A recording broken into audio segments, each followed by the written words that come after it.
नमस्कार, जय माता दी। मैं हूँ आपकी अपनी लाइफ डिज़ाइनर जीतू आचार्य। गणेश उत्सव की जब बात आती है तो हम ये कहते हैं कि अपने घर में हमने गणपति स्थापित करने हैं, लेकिन ये भ्रम रहता है लोगों को कि 1 दिन बिठाना है, 2 दिन बिठाने हैं, 3 दिन बिठाने हैं।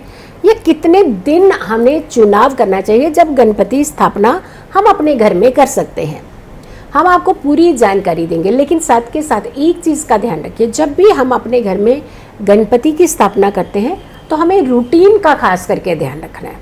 यानी अपनी रूटीन तो आपकी रहती है, फिक्स रहती है, लेकिन गणपति जी की रूटीन कैसी रहेगी?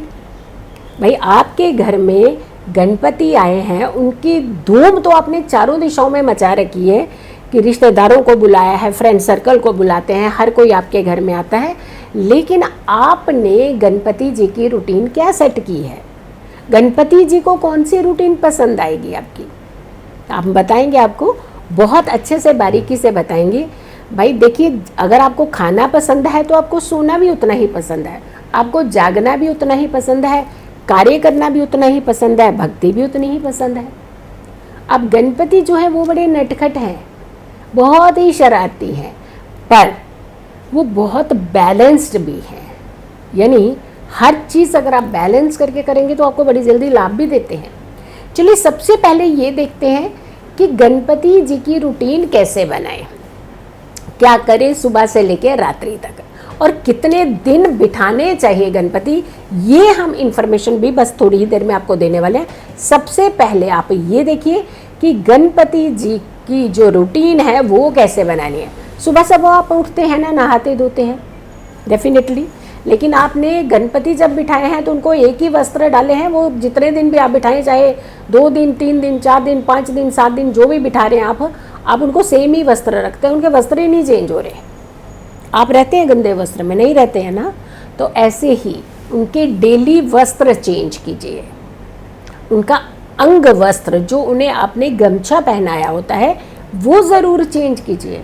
उनकी मालाएं चेंज कीजिए। उनके जो फूल अर्पित, हर दिन फ्रेश डालते हैं आप फूल, लेकिन कई बार क्या होता है कि माला इतनी खूबसूरत होती है, हमें लगता है कि नहीं अभी तो ख़राब नहीं हुई है, चलिए कोई बात नहीं, हम रहने देते हैं।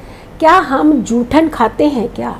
एक दिन की भले खुद की ही क्यों ना हो, अगर एक थाली में एक टाइम हम भोजन करते हैं, क्या दूसरी थाली में उसी टाइम खाते हैं? नहीं खा पाते हैं ना। तो सेम चीज़ें अगर आप इन रूटीन को फॉलो करेंगे तो ही आप अपने घर में स्थापना कीजिए। देखिए, सिर्फ दिखावे की स्थापना नहीं होनी चाहिए, आपके भाव की स्थापना है, आपकी शुद्ध अवस्था की स्थापना करनी चाहिए आपको। तो आपने हर चीज़ का ध्यान रखना। एक, सुबह जब भी उठते हैं तो ऐसा तो नहीं है कि उनको जल डाल करके पूरा नहलाना शुरू कर दीजिए, कुछ भी नहीं करना। उनका गीला कपड़ा लेकर के उनके चेहरे को साफ करना, उनके ऊपर गंगा जल का छिड़काव करना, पूरे घर में फ्रेगरेंस यूज़ करना, पूरे कमरे में उनके फ्रेगरेंस यूज़ करना जहाँ पे आपने उन्हें स्थापित किया है, और उनके अंग वस्त्र को हर दिन चेंज करना। ध्यान रखिएगा, हर दिन मतलब एवरी डे, जितने दिन भी आपने उन्हें अपने घर में विराजित किया है। दूसरी बात, हम लोग क्या करते हैं कि हम उस कमरे को छेड़ते ही नहीं है कि यहाँ गणपति बैठे हैं, तो साफ सफाई तो करेंगे आप। जहाँ गणपति का आसन लगा है डेफिनेटली उसे नहीं हिलाया जाता, लेकिन उसके आसपास पूरा अच्छे से क्लीनिंग कीजिए, जैसे आप अपने लिए क्लीनिंग करते हैं अपने घर की। फिर आती है बात कि उन्हें भोग कब लगाना चाहिए। 3 बार का खाना और शाम की चाय तो आप भी पीते हैं।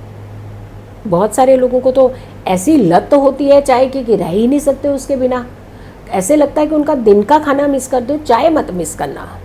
तो कहने का मतलब है, जब आप अपनी रूटीन अपने ही घर में गणपति जी की स्थापना कर रहे हैं तो आपने अपने रूटीन का सिस्टम जो है वो कहीं ना कहीं बैलेंस, तालमेल बना करके गणपति जी के साथ भी सेट करना है। सुबह ब्रेकफास्ट है तो सारा सात्विक भोग, भले ही आपके सिर्फ केले खाने से प्रसन्न हो जाते हैं, केले तो वैसे ही उन्हें बहुत पसंद है। आप पकवान कई तरह के खिला सकते हैं, जो जो आपके घर में बना है पकवान, क्योंकि शुद्ध शाकाहारी भोजन ही बनाया जाता है। फलाहार भी बहुत सारे लोग हैं 10 दिन का व्रत रखते हैं। कुछ लोग ऐसे होते हैं जितने दिन गणपति बिठाते हैं उतने दिन का व्रत करते हैं। तो आपने सबसे पहले ये देखना है कि सुबह ब्रेकफास्ट, दोपहर का लंच और शाम की चाय स्नैक्स और रात्रि का भोज फिर से, यानी ये रूटीन आपने करनी है। लेकिन इन बिटवीन कभी जूस, फल का जूस आप स्वयं निकालिए घर में, पानी, जल दीजिए उन्हें। तो ये मात्रा में एक जैसे घर के अंदर एक बच्चे की केयर करते हैं ना, सेम ऐसे ही आपने, भले ही वो आपकी केयर करने के लिए आए हैं, लेकिन जब हमने उन्हें घर में रखा है तो इसीलिए कहते हैं उस दरवाजे को बंद नहीं करना होता, उनको अकेले नहीं छोड़ते हैं, उनके इर्द गिर्द बहुत ऐसा वाइब्रेशन, ऐसा वातावरण बना के रखते हैं जिससे बहुत ही सुखमय एक एटमॉस्फेयर बन जाता है आपके घर का। तो आपने उन्हें तीनों टाइम खाना देना है, साथ में बीच बीच में फीलिंग के लिए कुछ ज़रूर देना है। भूखे नहीं रखिएगा, ताकि अगले बरस आना क्या, वो तो भाग जाएंगे। अगले बरस तो वो क्या, वो अभी से भागने को लिए तैयार होंगे कि अगले बरस कहाँ आएंगे, तो भूखे ही रहेंगे यहाँ पे हम। तो कहने का मतलब ऐसा नहीं कि आपने 10 तरह के पकवान बिठाने, लेकिन जो भी चीज़ है उस भोग को आप गणपति को ज़रूर लगाएं। मोदक उन्हें बहुत प्रिय है। जितने भी दिन अगर आपने अपने घर में स्थापित किए हैं तो मोदक, लड्डू का भोग, केले का भोग, ये सब आप उन्हें ज़रूर अर्पित कीजिए। लेकिन एक चीज़ बहुत इम्पॉर्टेंट है जो उन्हें बहुत प्रिय है, वो है दूर्वा, दूव। हम ला करके घर में रख देते हैं डम करके, फिर उसी को यूज़ करते रहते हैं। हाँ ठीक है, कहते हैं कि दूव को आप रीयूज़ कर सकते हैं, लेकिन अगर आप फ्रेश दूब लेकर के आते हैं, दूर्वा लेकर के आते हैं, ग्रास जिसे आप कहते हैं, घास, लेकिन वो ग्रास ये ध्यान रखिएगा जिसमें 3 गांठें ज़रूर हों, यानी जड़ से ऊपरी हिस्से में अगर चलते हैं तो 1-2 गांठ, जहाँ जहाँ से पत्ते निकलते हैं वहाँ गांठ सी बनती है, तो 3 गांठें एक दूब में अगर होती है तो वो दूर्वा जो है गणपति को अर्पित की जाती है। दूर्वा ज़रूर अर्पित कीजिए। अब आती है बात कि आपने ये सारी चीज़ें तो आप उनको अर्पित कर लेंगे, लेकिन उसके बाद आती है बात कि कितने दिन अपने घर में गणपति जी को स्थापना करनी चाहिए, गणपति जी को बिठाना चाहिए। 1.5 दिन, यानी 1 दिन पूरा और हाफ डे अगला, 1.5 दिन के बाद ही आप उनका विसर्जन कीजिएगा। तो रात्रि से पहले उनका विसर्जन कर दिया जाता है, यानी सूर्य अस्त से पहले। 1.5 दिन के गणपति, 3 दिन भी गणपति बिठा सकते हैं, 5 दिन गणपति बिठा सकते हैं, 7 दिन के गणपति बिठा सकते हैं, फिर 10 दिन, यानी ये मात्रा में ही गणपति को अपने घर में विराजित करना चाहिए।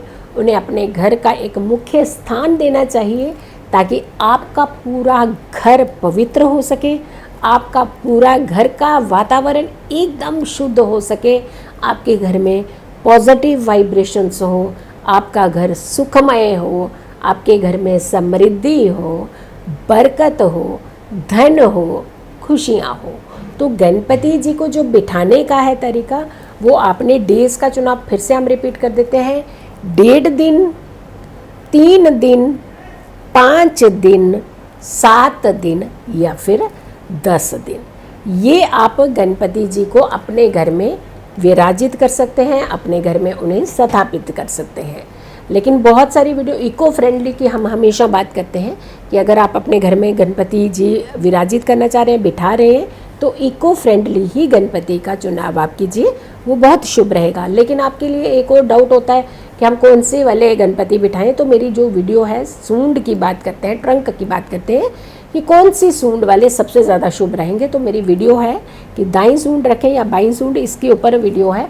ये वीडियो को आप जा कर के थोड़ा सा बारीकी से अच्छे से उसको वीडियो को देख लीजिए ताकि आपको पूरी जानकारी मिल सके।